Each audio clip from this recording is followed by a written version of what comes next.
Thank you very much. Good afternoon. We continue to see a number of positive signs that the virus has passed its peak. It's been very devastating all over the world, 184 countries, probably more. This number was as of a week ago.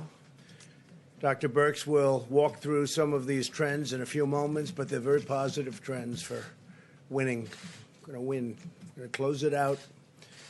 While we mourn the tragic loss of life, and you can't mourn it any stronger than we're mourning it, the United States has produced dramatically better health outcomes than any other country, with a possible exception of Germany, and I think we're as good or better. On a per capita basis, remember that, on a per capita basis, our mortality rate is far lower than other nations of Western Europe, with the lone exception of possibly Germany. This includes the UK, Switzerland, Belgium, the Netherlands, Italy, France. Spain, for example, has a mortality rate that is nearly 4 times that of the United States. But you don't hear that. You hear we have more death. But we're a much bigger country than any of those countries, by far. So when the fake news gets out there and they start talking about the United States as number one, but we're not number one. China's number one, just so you understand. China's number one by a lot. It's not even close. They're way ahead of us in terms of death. It's not even close. You know it. I know it. They know it. But you don't want to report it. Why? You'll have to explain that.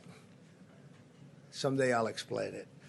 Since we released the guidelines to open up America again, and this was 2 days ago, a number of states led by both Democrat and Republican governors have announced concrete steps to begin a safe, gradual, and phased opening. Texas and Vermont will allow certain businesses to open on Monday while still requiring appropriate social distancing precautions. And I can tell you the governor of Texas, Greg Abbott, he knows what he's doing. He's a great governor. He knows exactly what he's doing. Montana will begin lifting restrictions on Friday. Ohio, North Dakota, and Idaho have advised non-essential businesses to prepare for a phased opening starting May 1st. Throughout this crisis, my administration has taken unprecedented actions to rush economic relief to our citizens. As an example, you don't hear any more about ventilators. What happened to the ventilators? And now they're giving you the other. It's called testing. But they don't want to use all of the capacity that we've created. We have tremendous capacity. Dr. Birx will be explaining that. They know that. The governors know that. The Democrat governors know that. They're the ones that are complaining. Through the Paycheck Protection Program, we've already processed nearly $350 billion to 1.6 million small businesses across the nation to keep American workers on the payroll. So we're asking the Democrats to get it done. This should be bipartisan. This should be a 100% vote. And it's really been incredible. The $350 billion that's been approved is so popular, and it's keeping businesses open. They'll be open, hopefully, forever. Our swift action is directly supporting 30 million American jobs. Amy Wright from North Carolina, as an example, said the program is a game changer for her and her family. It's coffee shops.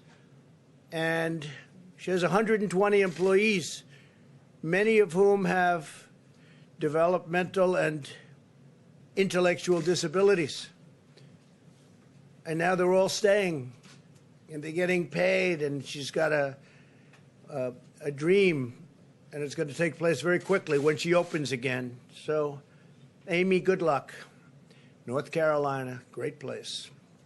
Scott and Julie Alderink helped lead a church and own a restaurant in South Dakota with about 15 employees. They were already starting layoffs. Layoffs were moving along rapidly.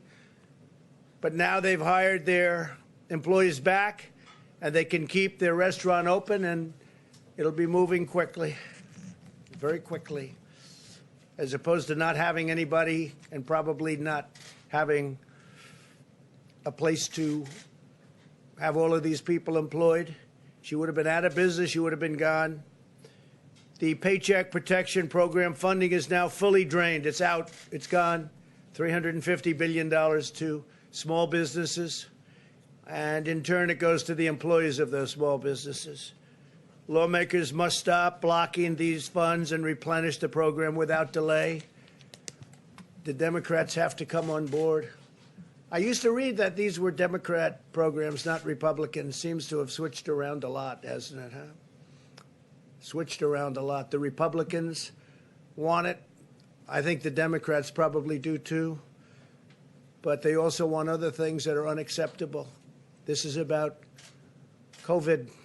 This is about the plague and what it's done to us. This isn't about extraneous things that they've been trying to get for years and that our country doesn't want them to have.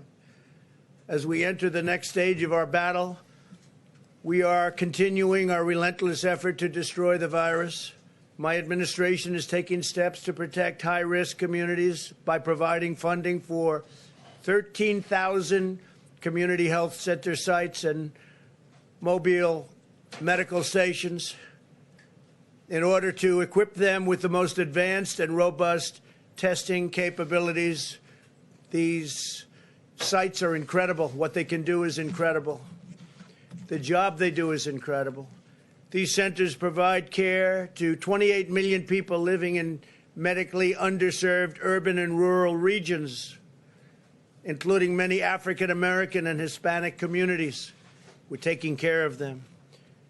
And it's so important because you've all been reading about the disproportionate numbers on African American, and you're reading a little bit less about Hispanic, but likewise Hispanic communities. The numbers are disproportionate. In fact, we're doing big studies on it right now. We don't like it. Not right. Nationwide, we've now conducted over 4 million tests, and Deborah will be talking about that. It's double the number conducted by any other country on Earth. So that's more than 2 times, actually, the number conducted by any other country on Earth. You hear so much about testing. What we've done is incredible in testing. And I started with an obsolete, broken system from a previous administration or administrations. But I would really say administration for a different reason, because testing has become so advanced over the last number of years. And we have the most advanced of all. I spoke with other nations this morning, the leaders, and they all are talking about our great testing capability, and some of them want to know what to do. How can they get involved, because they need it for their own countries. In Louisiana, Massachusetts, Rhode Island, New York, and other hotspots, we have also tested more people per capita, by far, than Italy, Spain, Germany, France, and the United Kingdom, and all other major countries. So think of that. In New York, for instance, per capita testing is 6% higher than in Singapore. In fact, there's a typo. It's 67% higher. There's a big difference. I'd say there's a big difference between 6% and 60%. I was looking, I said, 6% doesn't look too good. It's 67%. Good job out there. Higher than Singapore, 64% higher than South Korea, and 47% higher than Australia. So it's 67% higher than Singapore, which is a very advanced place in terms of what they're doing. My administration has also been speaking frequently with many of the governors to help them find and unlock the vast unused testing capacity that exists in their states. Dr. Birx discussed yesterday the commercial and academic laboratories in the states have tremendous unused capability, which they can use. The governor should use it.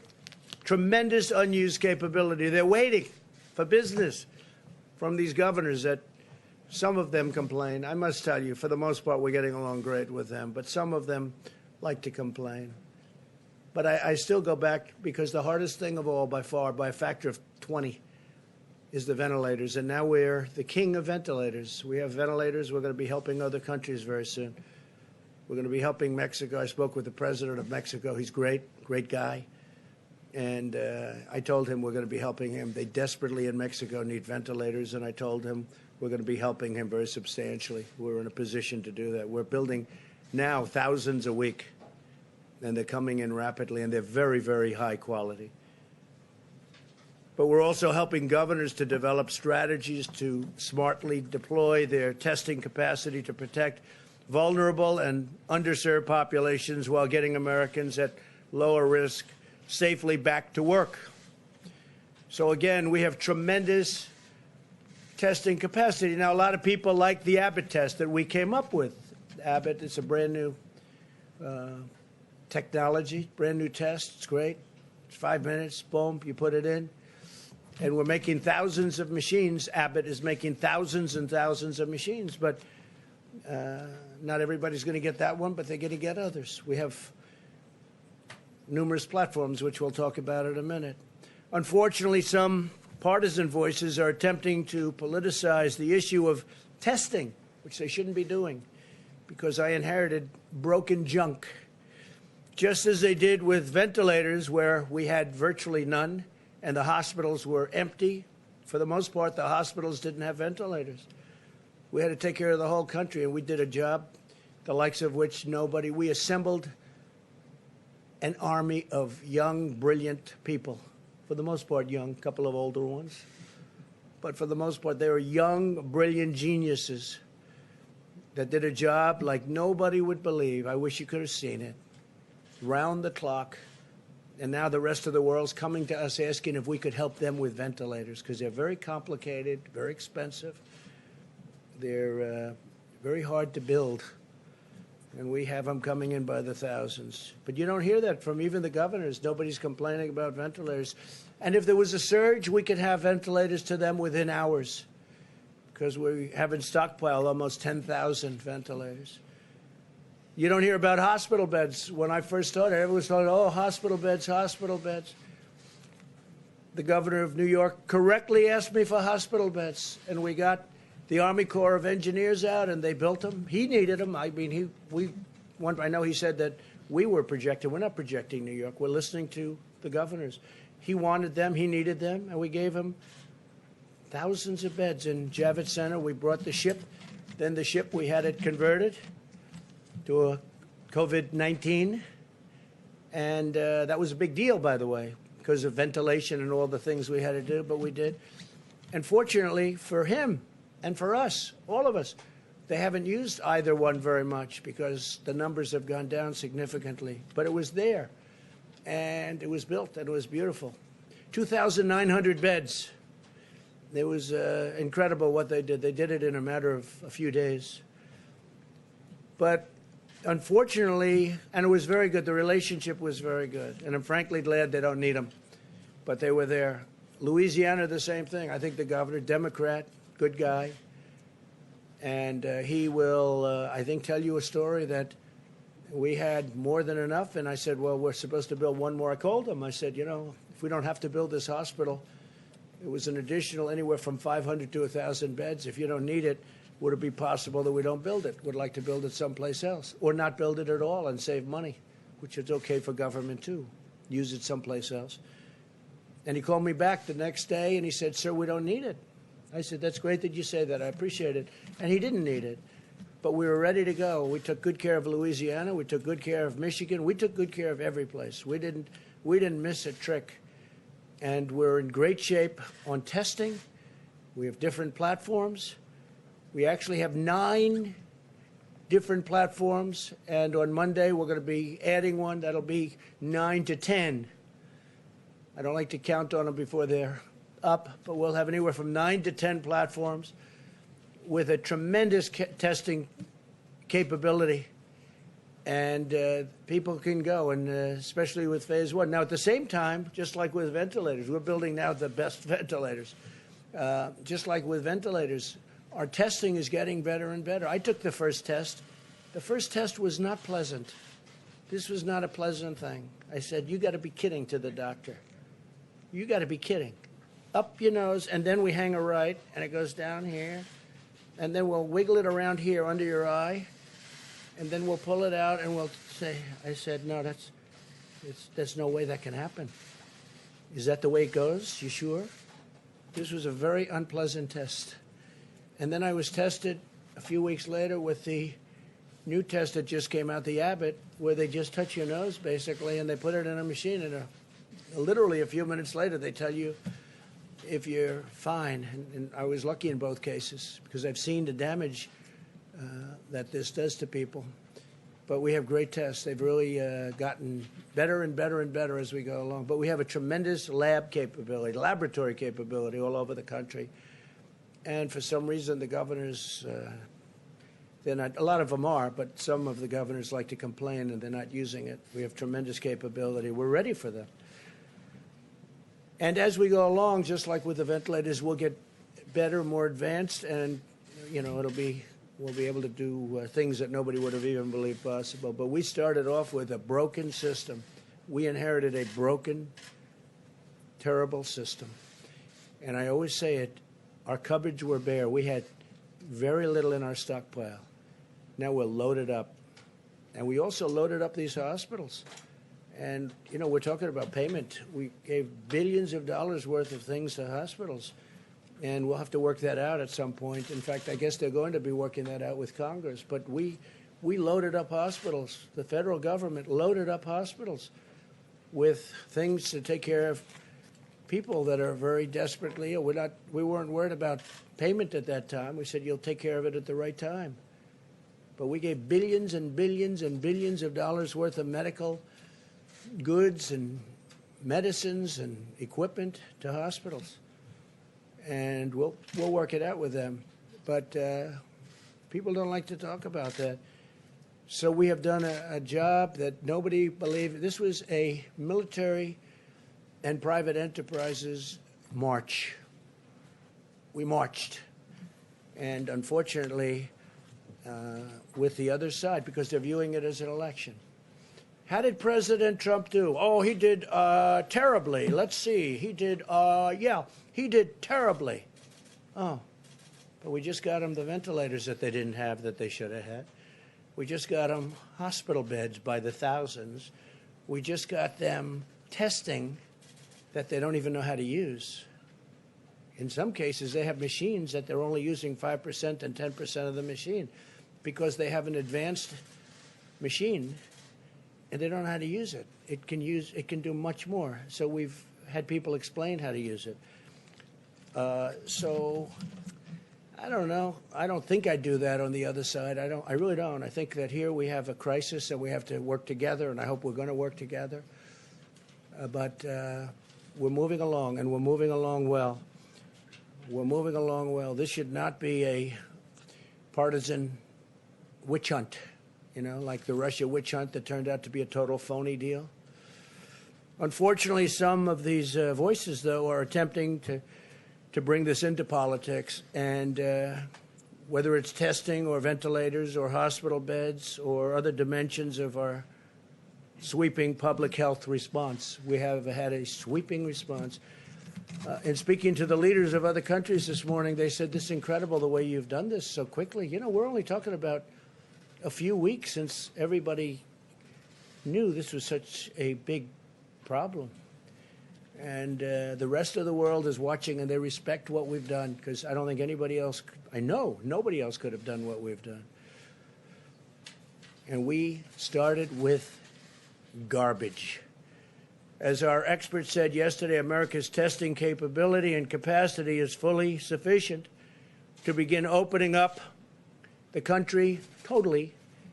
Indeed, our system is by far the most robust and advanced anywhere in the world by far. The rest of the world will tell you that. I spoke this morning to a friend of mine, President Moon of South Korea. He just won the election. He won it by a lot. He had a big victory, which I was happy about. And he was saying what a great job we've done in this country. I told him the same thing. He said, what a great job we've done here in this country. So I appreciated that. He had a great, by the way, he had a great victory, and we're very happy about that. from the standpoint of our country, working very well with them. South Korea. As we approach, and the approach that we use, but as we approach, hopefully, the downward side of what's going on, I think you're going to see some incredible hard facts and evidence that what we did was right. There's a lot of talk about herd, the word herd. I don't want to show you charts of people that went a different way, but it's scary. It's scary. We would have had, I think, millions of people die had we done a different way. And I think numbers are just coming out where they're estimating 60,000 people will die. That's horrible. I always say one person is too much, especially in this case when it could have been stopped in China. Could have been stopped in China before it started. And it wasn't. And the whole world is suffering because of it. But this herd concept, and everybody had to think of it at the beginning because, look at us. We have the greatest economy in the history of the world. Better than China, better than any country in the world, better than any country has ever had. We had the highest stock market in history by far, and I'm honored by the fact that it has started to go up very substantially. That's because the market is smart. The market is actually brilliant. I've seen it. And they're viewing it like we've done a good job. They view it that way. Because if you would have told me that we're at 24,000 or beyond, and the highest we were ever was, we never hit 30. We were getting close to 30. So let's say around 29,000. We're at 24. We were heading down. I would start to say, oh, wow, we may be heading into territory where I started. I didn't like that. Now we're way up.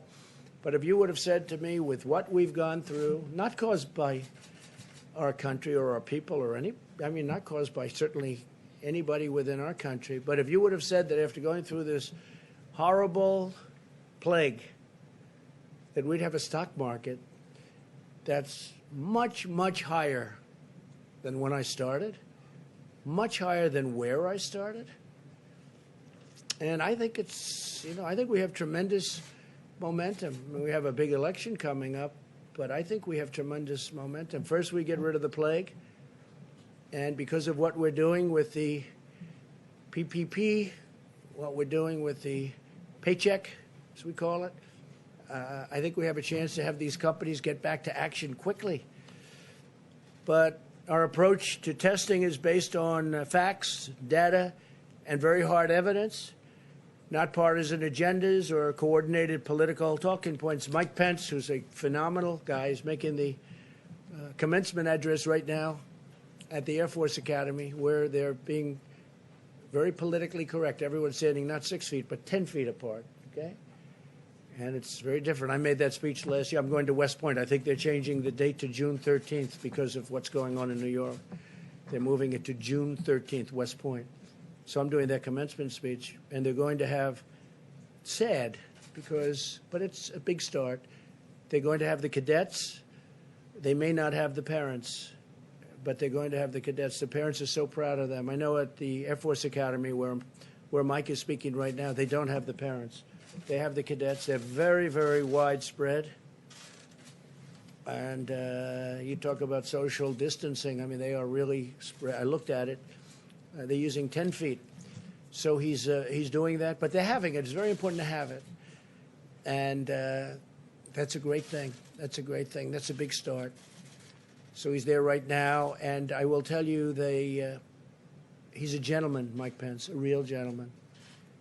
And the Democrat senators requested a phone call with him yesterday. And I think they had, for the most part, all of them on, like approximately 47. I heard it was just about all of them, whatever it might be. I don't want to be wrong by 1 or 2 or 10 and have the press say, he lied, that he told a lie. Terrible, terrible. Whatever it was, but they have 47, and I guess most of them were on. I heard they were so rude. I used a term today. I said rude and nasty, but I heard they were so rude. No matter what he said, which was all very positive in terms of winning this battle against the invisible enemy, no matter what he said, they were fresh, they were nasty, And it was, I heard just a terrible thing. And I said, Mike, that's politics. That's what it is. If we came into this room today and said, the battle is over, we have won, it's 100% gone, the Democrats would say the president has done a horrible job. He has done a disgraceful job. It is a shame how bad he is. You know, this is the talking points. This is political. And it would be nice not to have that, especially when we've done the job we've done. I mean, all you have to do is look at the big V for victory or V for ventilator. Take a look at it. Everybody said they had us on that. They had us. They thought they had us, but we got them done at numbers that nobody would have believed. And we did use our act, our production act, and we used it, but we didn't use it. We didn't need it like a hammer. All we had to do, for the most part, we used it actually in a number of cases, but for the most part, all we had to do is talk about it. All we had to do is say, we're going to use it if you don't do this. And everybody was, you know, for the most part, good. We used it a couple of times because it didn't work out the easy way, but it worked out the hard way. But whether it was masks or ventilators, it was incredible what we've been able to do. So this is a very critical time for the American people, and the American people deserve real information and responsible and thoughtful dialogue from their elected leaders and from the media. The media's been some very honest, but some very dishonest. You know that. You know that. I mean, I even read a story where Mark Meadows, a tough guy, he was crying. He was crying. There was Maggie Haberman. You know, she won a Pulitzer Prize for her coverage of Russia, but she was wrong on Russia. So was everyone else. They should all give back their Pulitzer Prizes. In fact, it turned out that the crime was committed by the other side. The crime was not committed by this side. It was committed by the other side, a bunch of bad people. You saw the reports coming out over the last 2 weeks. They got caught. So Maggie Haberman gets a Pulitzer Prize. She's a third-rate reporter, New York Times. And we put her name up here last week. You saw that. People thought it was a commercial. It wasn't a commercial. It's like a commercial, but it wasn't a commercial. It was just clips. And because we exposed her as being a bad reporter, what happened is she came out and said, Mark Meadows was crying, and they made it sound. I said, Mark, and it's okay if he did. I wouldn't, you know, look. But I think he was crying probably really for the wrong reason they had it down. But he's not a crier. And if he was, I've known criers. I could tell you people that you know that are very famous, they cry, and that's okay too. But it was a nasty story in so many ways. It was fake news. And she only did it because we exposed her for being a terrible, dishonest reporter. She is. I've known her for a long while. I haven't spoken to her a long time. I made the mistake. I take a picture with her at the desk a long time ago. Every time she does a story, if I say, I haven't spoken to her in many, many, many months, maybe years, I don't speak to her. She's fake. A lot of people are fake. A lot of people. We got a lot of fake people. But what happens is she writes this story as retribution, puts it in the New York Times, and the New York Times is a very dishonest newspaper. It's my opinion. It's not an opinion. It's actually, from my standpoint, you know, the very hard thing to figure, though, most people wouldn't know that, but I know because I know the facts. And they make up, I said it today, they make up words. Sources say, most often used, sources say. You know what sources say means? Sources say means they have nobody, and they make it up, okay? And they have a few other type statements that mean the same thing. But sources say is the most often used expression in the Washington Post, New York Times especially, CNN, fake news, CNN. They should really be mandated, and I mean mandated, to use a name. If there's a source, use a name. Say that Kayleigh McEnany said, or somebody. And you'd find out that the, number one, the source wouldn't say it. The sources don't exist. I don't believe the sources exist. And I try and tell this. You know, the beautiful thing about doing these conferences is that we have tremendous numbers of viewers, and I'm able to reach the viewers without having to go through fake news where they make a good story into a bad story. So with all of that, it's been an incredible period of time. We've done a fantastic job with the talk of other nations. The leaders of other nations are calling us for help. They're calling us for equipment. They're calling us for testing capacities. Now, with the testing, we are going further. Deborah's going to talk about that now. With the testing, we have some other tests coming up that are going to be, I think, phenomenal. I think they're going to blow away everything as soon as they come out. And we're going to get them out as soon as possible. But I'd like to ask Dr. Birx to come up and say a few words about where we've come, how far we've come, and more importantly, where we're going from this point. Because honestly, it's quite amazing. Thank you very much.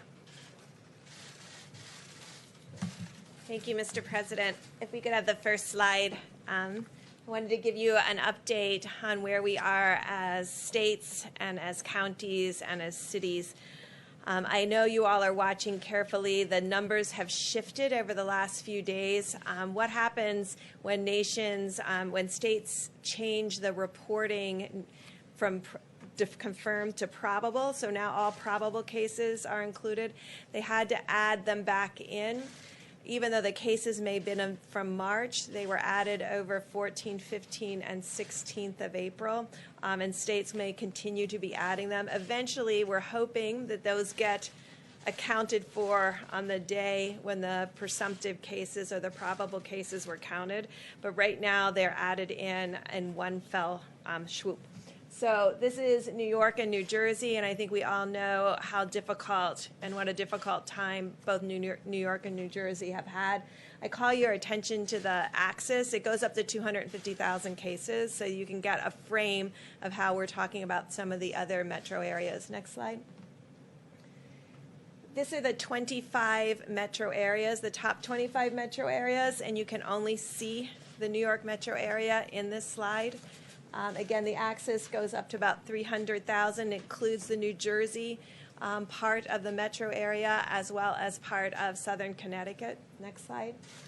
But if I take New York out, and the reason I wanted to do that, now the axis is 1/10 of the previous axis. So that previous axis, the previous slide, 300,000. This slide, 30,000. So that will give you a frame of reference for some of these other metros. The reason I wanted to show you this is cumulative cases, and we are still tracking very closely the issues in Chicago and Boston. But on this slide, I hope you can see the yellow line. That is Detroit.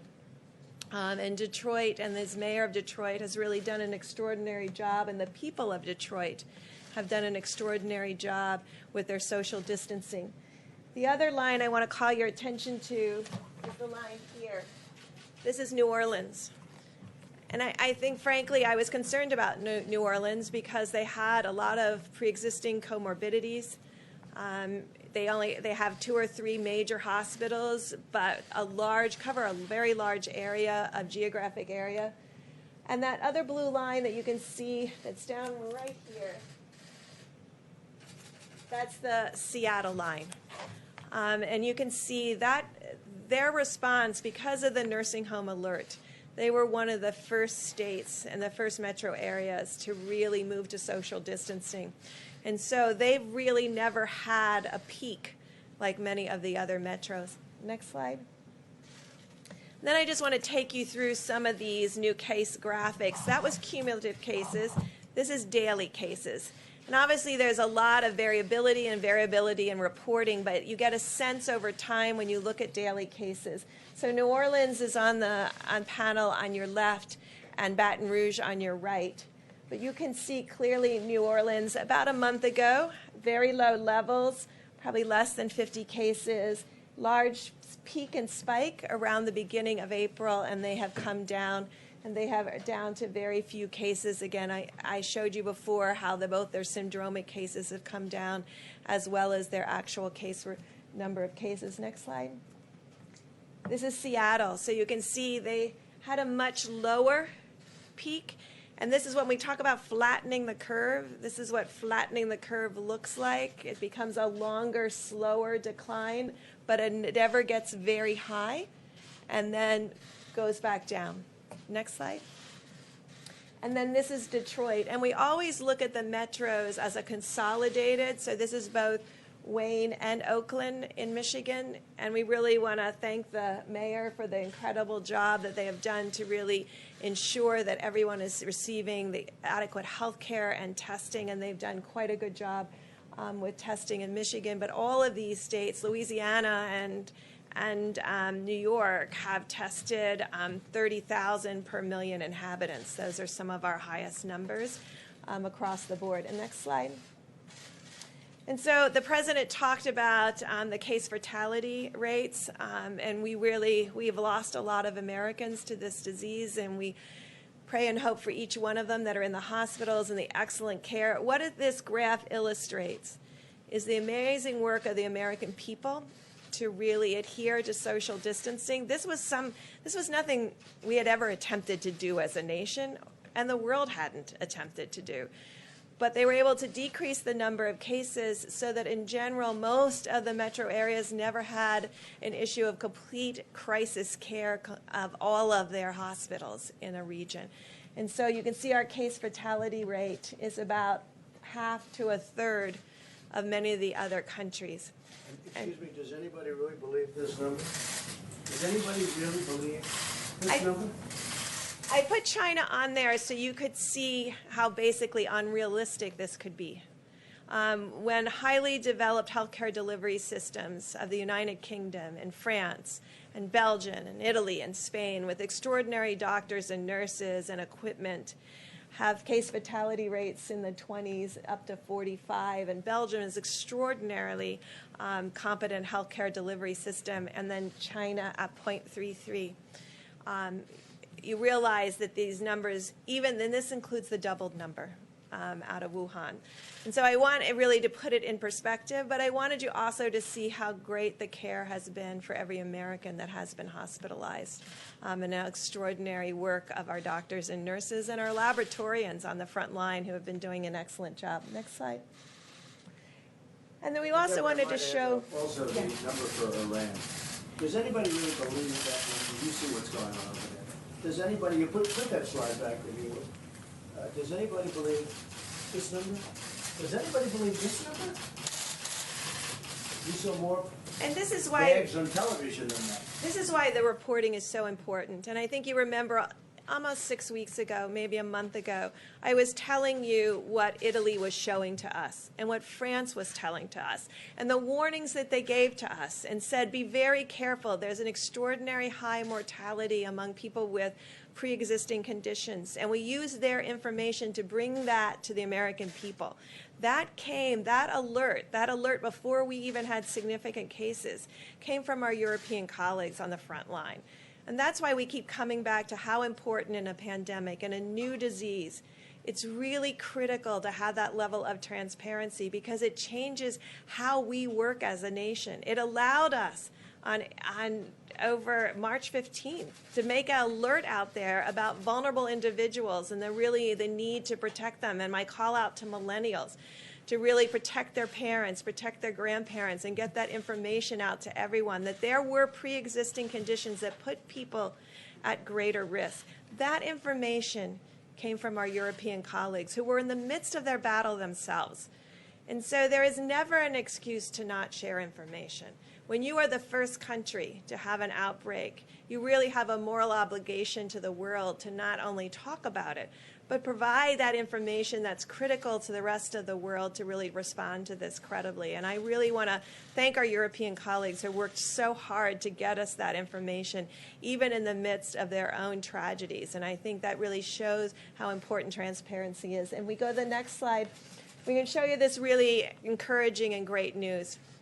So we know that fatalities will continue to lag because people are in hospitals still, and some are still in intensive care units. But these COVID-like illnesses, this is our hospitalizations that are related to flu per 100,000 Americans. This is this year's flu season, and you can see our COVID-like illnesses, and this is all of them, probable and confirmed cases. Our hospitalizations are declining. Now, I showed you metros that have made tremendous progress. And we've been up here many times talking about it being 6, 10, 15 additional cities. And now we're really just focused on Chicago and Boston and Massachusetts, and really some issues that Providence is starting to improve now, so their relationship to the two large outbreak cities. But this is really reassuring to us of the progress we're making across the country against this disease. And I just really want to conclude by thanking again the American people for making these type of graphics possible. Thank the data team who puts these together for me. So they are working till about 3:30 every morning to make sure that we have the most up-to-date information. That's the data that goes to our supply chain individuals to ensure that every hospital in every state and every community has what they need based on data, and to make sure that we're serving the needs of the American people as effectively as possible. Thank you, Mr. President. Thank you very much. You did a fantastic job. Sit yours. Thank you very much. The fact is that we've been learning a lot from Deborah and Tony and so many of the professionals, the director. PEPFAR, we're spending the United States, without help to the best of my knowledge, mostly in Africa, $6 billion a year. And that's on AIDS. What we've done for AIDS in Africa is unbelievable. We spend $6 billion a year. That's been going on for a long time. Nobody knows that. You've never heard that. I've never heard that. $6 billion a year. Millions of people are living right now, and living very comfortably, because of the fact that we have found the answer to that horrible, horrible plague. That was a plague. But we spend $6 billion a year. And from what I hear, it's very well spent, done by professionals, including this great professional right here. That was the thing that you worked hardest on, and something that was very close to her heart. So it's, it's something that I think people should start hearing. The World Health Organization, we're just finding more and more problems, and we spend this money really well. There are other ways we can spend the $500 million. That's $500 million. This is $6 billion. But we can find other ways to spend it where people are going to be helped, we think, in a much greater way. We're doing some research on certain people that take a lot of credit for what they do. And NIH is giving away a lot of money. We give away for many years, they give away a lot of money. And some people complain and some people don't. Some people are extremely happy. So we're looking into that also. They're giving away approximately, as I understand it, recently more than $32 billion a year. $32 billion. And so we've been looking at that for a while, and we're going to be having some statements to be made about that. $32 billion a year. It's a lot of money, and we want to make sure it's being spent wisely, and we've been doing that, by the way, and we'll have some statements on that. And those are much bigger numbers than what we're talking about with national. If you look with our friends from wherever they come from, 500 million is a lot of money, but it's not a lot compared to the kind of money that we give out. I think over the years it's been averaging about $32 billion. $32 billion. So we've had our eye on that one for a while. We also talked about the lab in China, where I guess 3.7 million was given some time ago, and we're looking at that very closely. Chief of Staff has that pretty much under control, but it's money that, too bad it got spent there. But that was spent, what year was that, Mark? It was 4 or 5 years ago. Over the last 6 years. 6 years ago, approximately. So we're looking at that, and that's the lab that people are talking about. All right, so we're looking at a lot of things. There's tremendous waste in our government. We found it in many different ways and in many different forms.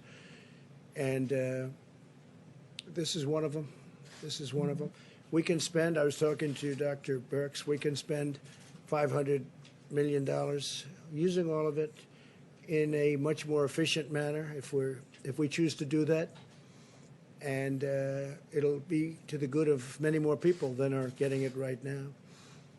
But you look at the mistakes that were made. I mean, so late, long after I said we have to close off our country, they were actually against our closing off our country to China. When I did that in January, they were against that. They didn't like the idea of closing off our country. They said it was a bad thing to do, actually, and they've since taken that back. But it was a very lucky thing that we did it. Very lucky. We would have had numbers that were very significantly greater. Tony Fauci said that. He said it would have been very significantly greater had we not done that. So we made a lot of moves that were good moves, but it's still a very depressing subject because it's a lot of death. And if it was stopped very early on at the source, before it started blowing into these proportions, you have 184 countries that would have been in a lot better shape. But our country is getting back, and I expect that we're going to be bigger, better, and stronger than ever before. I will take a few questions. Jeff? Mr. President, you've mentioned, and the doctor has mentioned China a few times today, that clearly suggesting that the data has not been good. And Well, you tell me, do you think that data is good when you see that? Do you think that's correct, okay? Do you honestly believe that's correct? pretty dramatic contrast. So my question for Dramatic? you, Yeah, it's dramatic. so my question for you, sir, is Why didn't the press, why didn't you people figure that out, though? Why do we have to put up a chart? The number is impossible. It's an impossible number to hit. But why haven't you come up and said that? the question, sir, is China now cooperating with the United States to figure out what happened, and what do you want from them now? Well, they said they're doing an investigation, that they're doing an investigation. So let's see what happens with their investigation. But we're doing investigations also. Yeah, go ahead, please. Thank you, sir. You've spoken, we heard Dr. Birx a moment ago say that every country has a responsibility to tell the rest of the world what's going on. You've talked repeatedly about how this could have been stopped in the past. I know you don't want to telegraph what you would do, but do you think that there should be some consequences if in the end, China was responsible for all of this? Well, if they were knowingly responsible, certainly. If it was a mistake is a mistake. But if they were knowingly responsible, yeah, then there should be consequences. You're talking about, potentially lives like nobody's seen since 1917. And, the other thing, had we not done what we did in terms of closing, because there is that concept of let's let it ride. But at some point, I'm going to have to. I don't want to embarrass countries that I like and leaders that I like. But you have to see some of these numbers.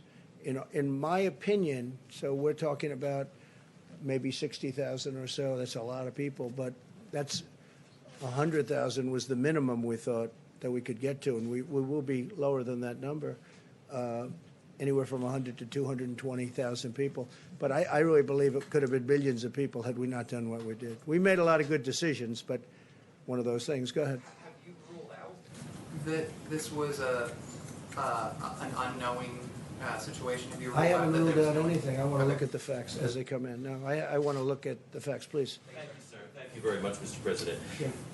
Last week, you claimed that you're in charge of everything, yet the American people don't understand why you're unwilling to use the awesome powers of your presidency to make American companies manufacture the PPE and also the testing equipment that you Who need you to with? implement your recommendations. No, but who are you on with? How I'm with TMN. Recommendations for TMN. What is Talk TMN? Media News. What? My name is Doug Christian with Talk Media News. Yes. Talk Media News. Yeah. And Go ahead. Keep reading your question. the thing is how to make companies build these testing equipment so that you can do what you want. Well, we're doing that recommended. right now. We're doing it. We're doing it right now with ventilators. We have General Motors. We have General Electric. We have 11 different companies, great companies, building them for us all over the United States. We're starting to make our own gowns, as they call it. We're making some incredible things. And as far as the testing is concerned, most of that now is done in the United States. We're doing it in the United States, our different platforms. And so I just don't think you were listening. Senators were complaining to, Which senators? to Vice President Which Pence senators? yesterday. Which senators? Independent Senator Angus King. He's not an independent, okay? Angus King is worse than any Democrat. Go ahead. But he said that he was livid, actually. Of course he said that. because he's a Democrat, okay? Angus King is not an independent. He uses that term for whatever reason. It's a waste of time. But he's not a very emotive type Oh, of yes, senator. he is. You haven't seen him. Okay, you haven't seen him. No. Angus King is a Democrat, and that was totally staged. I heard that, and it was totally staged. Just like you read the question, he read his question. Yeah, please, in the back. Mr. President, I want to ask you about one of your retweets that you. Which one? The one you retweeted from Paul Sperry. Let's see if authorities enforce the social distancing orders for mosque during Ramadan, like they did churches during Easter. I'm wondering. Yeah, no, I would like to see that. And, you know, I just spoke with leaders and people that love mosques. They love mosques. And I'm all in favor of that. But I would say that there could be a difference, and we'll have to see what will happen. Because I've seen a great disparity in this country. I've seen a great disparity. I mean, I've seen a very strong anti-Israel bent in Congress with Democrats. It was unthinkable 7 or 8 or 10 years ago, and now they're into a whole different thing between Omar and AOC. I say AOC plus 3, add them on. You have, I mean, the things that they say about Israel are so bad. And I can't believe it. Now, just a minute. So I would be interested to see that because they go after Christian churches, but they don't tend to go after mosques.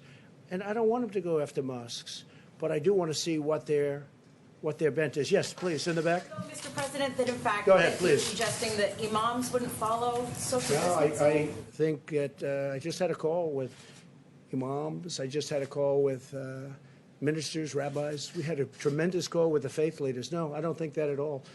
I am somebody that believes in faith, and it matters not what your faith is, but our politicians seem to treat different faiths very differently, and they seem to think, and I don't know what happened with our country, but the Christian faith is treated much differently than it was, and I think it's treated very unfairly. Yes, please, go ahead in the back. I just want to ask though if the Let's go. Department of Justice will in fact support. OAN, please. Thank OAN. you, Mr. President. The Paycheck Protection Program saved an estimated 15 million jobs. It's run out of money.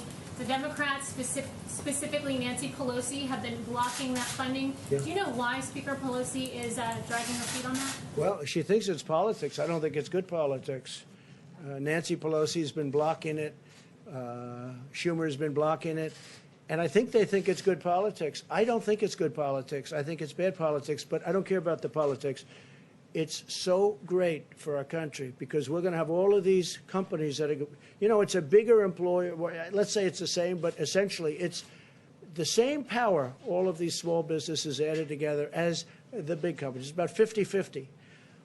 And it's so important. And they will be scattered if we weren't able to do what we're doing. And essentially, we're giving these small businesses that won't make it, they can't because they're closed. We're giving them money to take care of their employees so when we open, they can get back into business. It's been a very popular plan, even with Democrats. I think it basically passed unanimously twice, the first section, which is $350 billion. So we're trying to get 250. Nancy Pelosi is blocking it. She sits in her house in San Francisco overlooking the ocean, and she doesn't want to come back.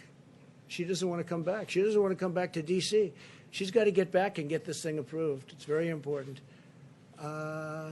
Please, go ahead. Dr. Birx, if I may, you again praised the American people for doing their bit over the past few weeks. But what goes through your mind when you see photographs of crowded beaches in Florida? Is that a concern for when we start seeing some of these restrictions being lifted? Well, as I described, we go metro by metro, county by county, and so I'd have to link that with a specific county and look at their case rates.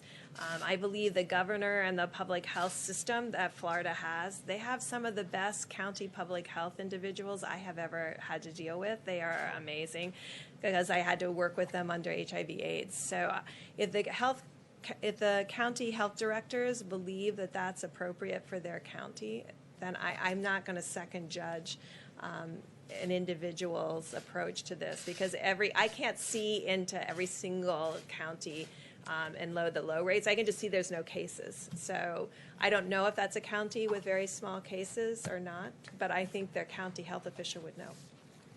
And many of the counties, as you know, are really free of this horrible enemy.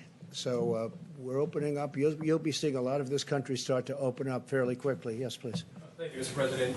You mentioned the importance of social distancing, but for example, Stephen Moore, someone you appointed to your Open the Country task force, is organizing a protest in Wisconsin, but aren't they in a sense protesting your very own guidelines?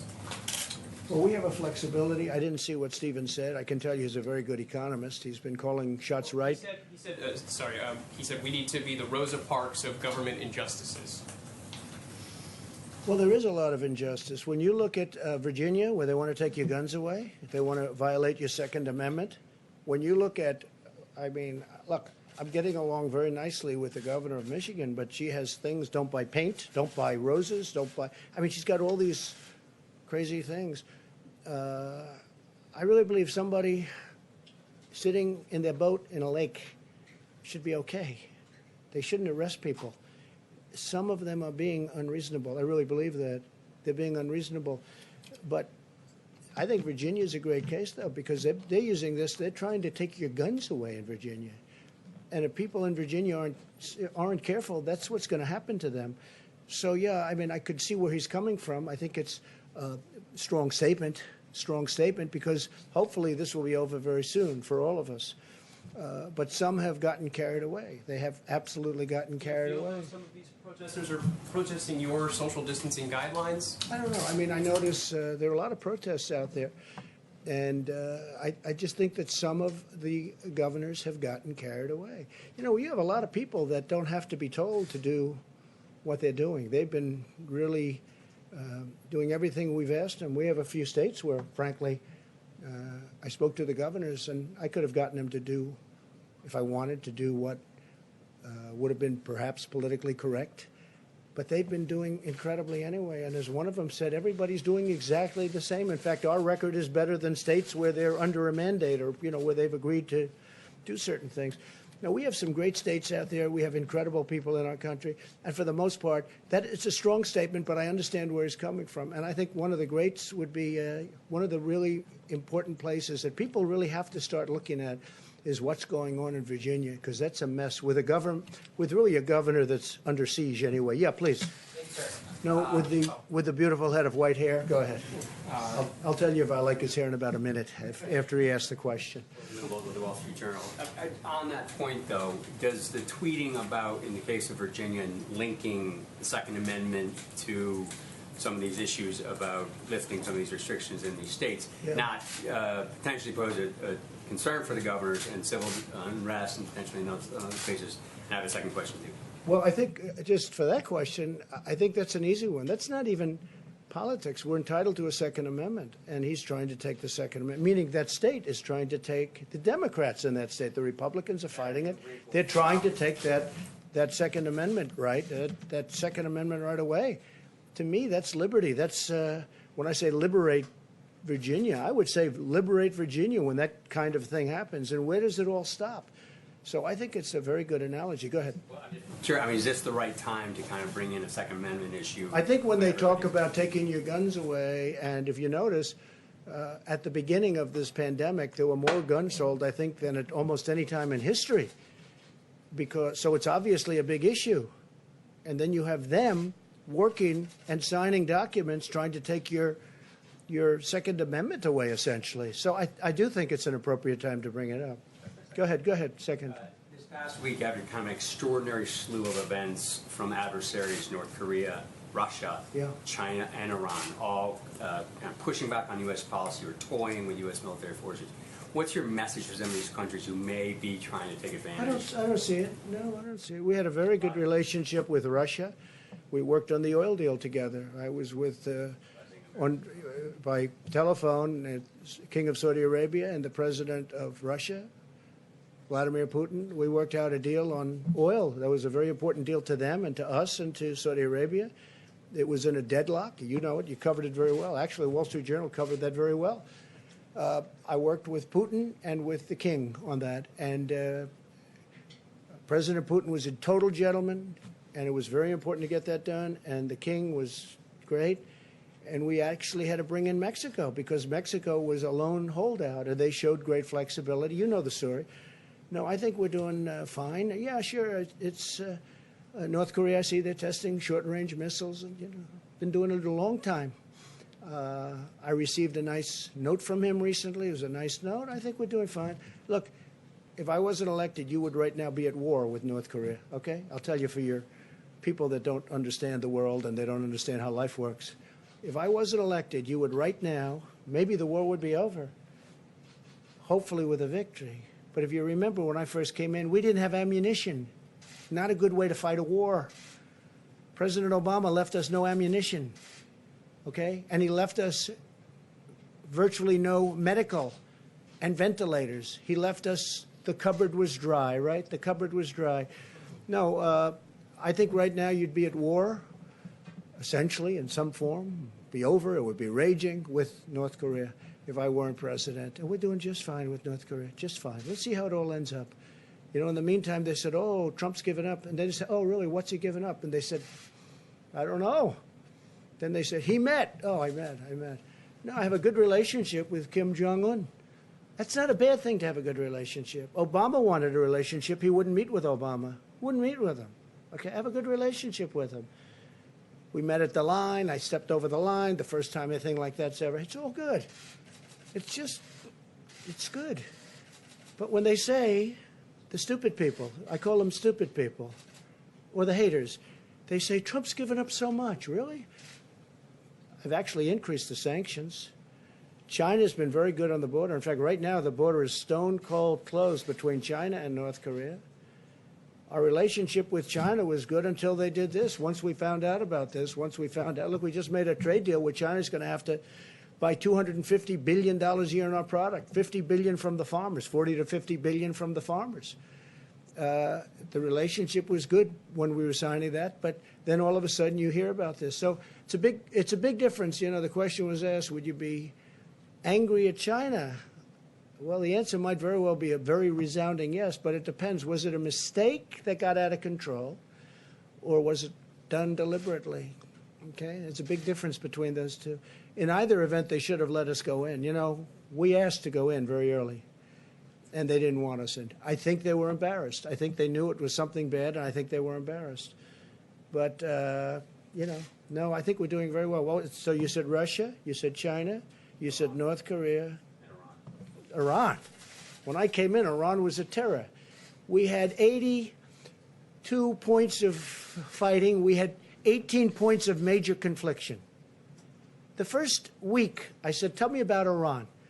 Sir, we have 18 points of confliction, meaning Yemen, Syria, all Iraq. They're going into Iraq all over the place. They're a much different nation right now. I stopped that horrible deal, and they want to talk, except that Kerry violated the Logan Act. He made the deal, and he doesn't want them to make a deal because I would have made a deal, in my opinion, except that John Kerry, who made the deal originally, which was a stupid deal to make, gave him $150 billion, gave him $1.8 billion in cash in green. That would be more than this room 10 times with $100 bills. You could fill up this room 10 times with $100 bills, and it's not that small a room. And I say he violated the Logan Act. I think it was a major violation. I think we would have had a deal if it wasn't for John Kerry. But he doesn't want to be, number one, embarrassed. Number two, he said, let's wait till after the election. Maybe Sleepy Joe Biden's going to win. And if Sleepy Joe Biden wins, you'll own the United States. And China will own the United States. China's paid us, from the Wall Street Journal, hundreds of billions of dollars. Is that right? Tariffs. And we gave a lot of that money, a small percentage, but a lot of money to the farmers. And it kept the farmers going great.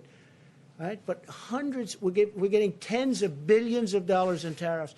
And by the way, for those of you that say, oh, we're paying, China devalued their currency in order to pay these. We didn't pay. China paid. They don't like to write that. They also added money into their system. So they paid for that. No, I think you have numerous countries waiting to see whether or not Sleepy Joe wins, because if Sleepy Joe won, they own our country. They will take our country. We had, go back 2 months, we had by far, and China was supposed to catch us. You know better than anybody, Wall Street Journal. For years I've heard, by 2019, China will catch us. There's only one problem. Trump got elected in 2016. That was a big difference. And we were going leaps and bounds above China. And before the problem with the plague, right? China was having the worst year they've had in 67 years. That was before the plague.